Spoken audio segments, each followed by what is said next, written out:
Helicopter के नजदीक drone के ड्रामे का पर्दाफाश। ममता बनर्जी खुद के खेला में फंसी। 3 टीएमसी कार्यकर्ता ही साजिश में गिरफ्तार। तो पश्चिम बंगाल के सीएम ममता बनर्जी जब एक चुनावी रैली में हिस्सा लेने के बाद मालदा के मालतीपुर के गाजोल रवाना हो रही थी, तभी उनके हेलीकॉप्टर के पास एक ड्रोन नजर आया। इस घटना से मुख्यमंत्री ममता बनर्जी की सुरक्षा को लेकर सवाल खड़े हो गए। सोशल मीडिया पर साजिश से लेकर तमाम चीजें कही जाने लग गई और ममता बनर्जी की सुरक्षा में से चूक बताया जाने लग गया। दिलचस्प बात यह है कि पुलिस ने इस केस की जांच भी शुरू की और इस मामले में अब 3 लोगों को गिरफ्तार किया है। आप सोच रहे होंगे कि इसमें दिलचस्प क्या है, क्योंकि ये जो 3 लोग जिन्हें गिरफ्तार किया गया है ये तृणमूल कांग्रेस के ही कार्यकर्ता है, तृणमूल कांग्रेस के सोशल मीडिया टीम के हिस्सा है, तृणमूल कांग्रेस के आप कह सकते हैं काम करते हैं और ममता बनर्जी का बढ़िया शॉट लेने के लिए, भीड़ दिखाने के लिए, उन्हें एक बहुत बढ़िया नेता दिखाने के लिए, जन सैलाब दिखाने के लिए उन्होंने इस ड्रोन का इस्तेमाल किया था और इनके ही नेताओं द्वारा ऐसा दिखाया गया जैसे कि ये साजिश हो रही है। लेकिन अब इन लोगों को गिरफ्तार कर लिया गया है। इसका एक वीडियो सोशल मीडिया पर वायरल भी हुआ जिसमें ममता बनर्जी के हेलीकॉप्टर में सवार होते समय ड्रोन उनके पास आसमान में उड़ता हुआ नजर आया। इस दौरान बैकग्राउंड में लोग कहते हुए सुनाई भी दिए कि अरे ये क्या है, माइक बंद करो। इस घटना के बाद अधिकारियों ने इस बात की जांच शुरू की कि ममता बनर्जी के हेलीकॉप्टर के इतने पास ड्रोन कौन उड़ा रहा है। पुलिस सूत्रों के मुताबिक पूछताछ में पता चला गिरफ्तार किए गए 3 लोग टीएमसी से जुड़े हुए। जांच में पता चला कि ये ड्रोन हरिश्चंद्रपुर के तृणमूल कांग्रेस के उम्मीदवार मोतीबुर रहमान की टीम के थे। इस ड्रोन का इस्तेमाल लोगों की भीड़ दिखाने के लिए किया गया था। पुलिस उनसे आगे पूछताछ कर रही है और ज्यादा जानकारी हासिल करने की कोशिश कर रही है। क्या कुछ इन लोगों का बयान है, किस तरीके से जो है उन्हें गिरफ्तार किया गया है। दोनों पुलिस की गाड़ी में बैठे हुए हैं। ये उड़ा रहा था, उसको मालूम नहीं था। हम लोग काम कर रहे हैं। पिछले हाँ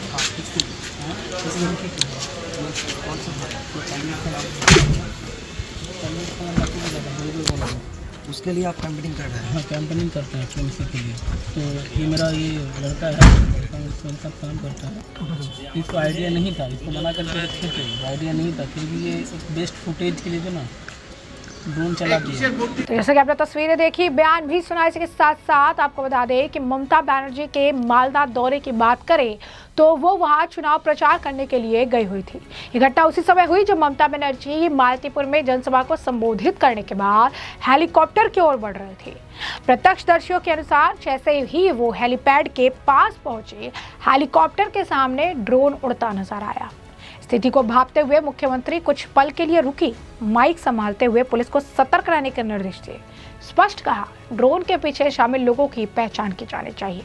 इशारा कुछ और था, दिखाने का प्रयास किया गया कि ममता के हर मूवमेंट पर नजर रखी जा रही है। कहने का भी इशारा, कहने का कॉन्टेक्स्ट भी डिफरेंट था, मानो जैसे कि ये बीजेपी द्वारा किया गया हो, क्योंकि इस वक्त एक नैरेटिव सेट किया जा रहा है कि बीजेपी चुनाव जीतने के लिए बंगाल में कुछ भी कर सकती है और इसीलिए ममता बनर्जी ने भी इस नैरेटिव को हवा देने का प्रयास किया। कहा, ड्रोन के पीछे शामिल लोगों की पहचान की जानी चाहिए। अपनी मालदा यात्रा के दौरान उन्होंने चुनावी रैली में इसके बाद भाषण दिया। उसमें उन्होंने पश्चिम बंगाल में एसआईआर अभियान को लेकर बीजेपी और केंद्रीय गृह मंत्री पर निशाना साधा। एसआईआर के जरिए नाम हटाने को लेकर सवाल पूछे और इसके बाद केंद्र सरकार और भाजपा पर भी निशाना साधा। कहा, 2026 में दिल्ली में भाजपा की सरकार नहीं रहेगी, बंगाल को निशाना बनाने वालों को करारा जवाब दिया जाएगा।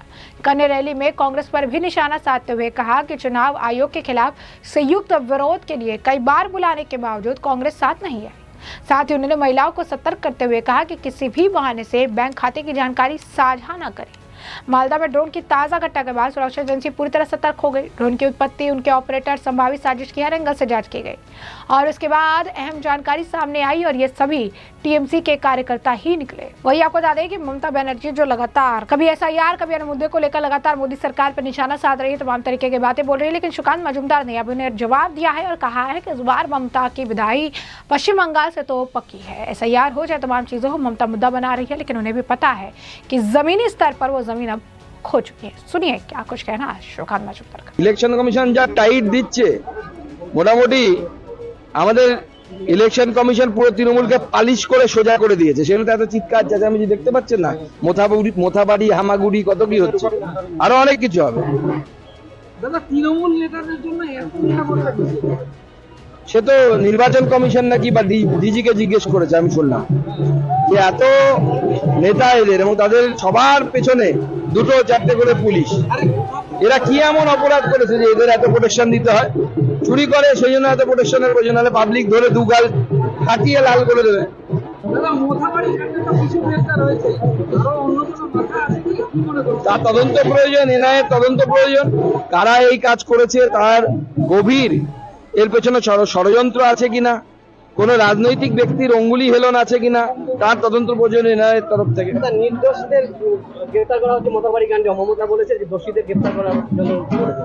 দেখুন, একদিক থেকে উনি ঠিকই বলেছেন, জানেন দোষীদেরকে যদি গ্রেপ্তার করতে হয় সবার আগে মমতা ব্যানার্জিকে গ্রেপ্তার করতে হয়, তো সেটা তো এনআইএ করেনি। ওনার অঙ্গুলি হেলন এবং ওনার উস্কানিতে এগুলো হয়েছে। সাধারণ মানুষ বোঝে না, চলে গেছে। দেখা যাবে যারা ওই বিক্ষোভে অংশগ্রহণ করেছিল তাদের বেশিরভাগেরই নাম লিস্টে আছে। উস্কেছে, চলে গেছে। উস্কানি দেওয়ার কাজ কে করে? পেছন থেকে মমতা বন্দ্যোপাধ্যায়ের মতো নেতারা করেন। তো প্রকৃত দোষী যদি কেউ হয় তাহলে মমতা বন্দ্যোপাধ্যায় এবং তার দলবল। দাদা দিল্লিতে কমিশনের ফুল বেঞ্চের বৈঠকে তিরস্কৃত হওয়ার পর কলকাতায় ফিরে আইন শৃঙ্খলা রক্ষায় তৎপর হচ্ছে কমিশন। দেখুন, আমি যতদূর জানি সবার ডাক পড়েছিল, ডিজি থেকে শুরু করে সবাই গেছিলেন।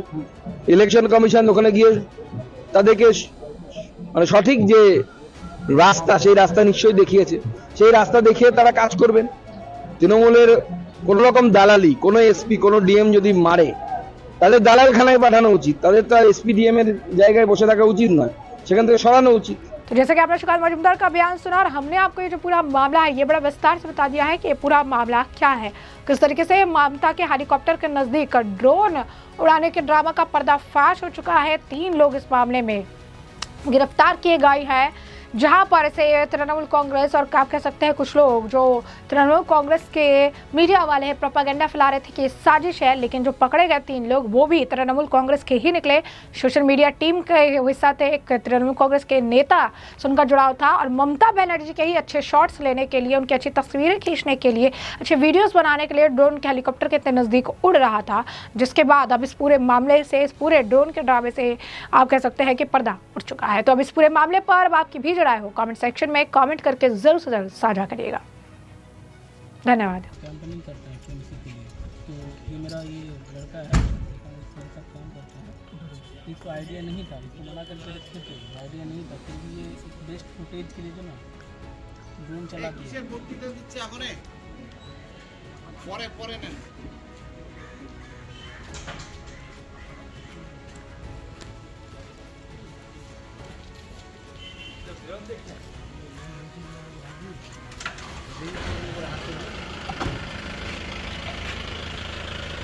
লাগেনি